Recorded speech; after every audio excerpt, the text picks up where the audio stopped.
Well, here we are, Big L's VW rat rod. Been down, it's a Sunday. It's unusual, but I'm here. Just getting some work done. And started repairing the front scuttle panel. If you found a few holes in it, well, quite a few. It's over there, I'll show you that in a minute. But done all this today, so I'm well pleased.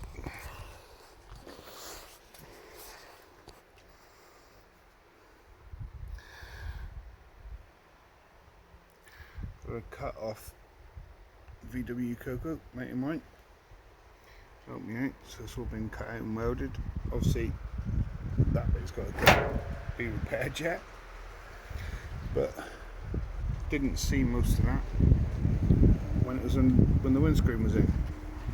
So now the windscreen's out, I got the cut and then took the windscreen out and we found all the rest. So, but I'm not wasting that cut, so that's okay. But I've found that this is a perfect fit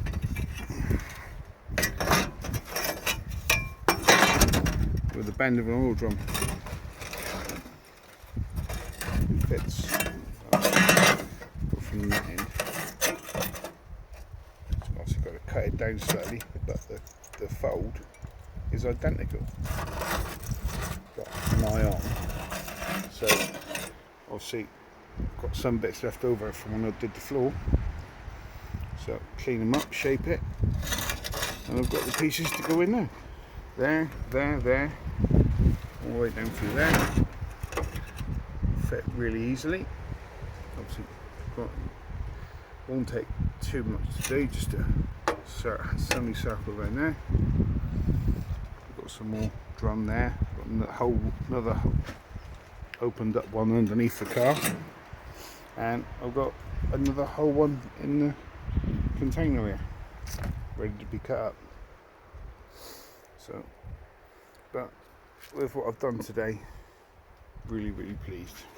I'm not doing, I've had enough for today, so with that I shall see you on the next one. Thanks for watching. Cheers, bye. I forgot to add this bit. This is what I've cut out. This is the rotten piece. So I thought, well, I had that cut from Andy, VW Coco, and it's easier just to cut that all one piece out and have that bit there instead. So there we go. That's what I've done today. And I just wanted to say, get in there. Cheers, bye.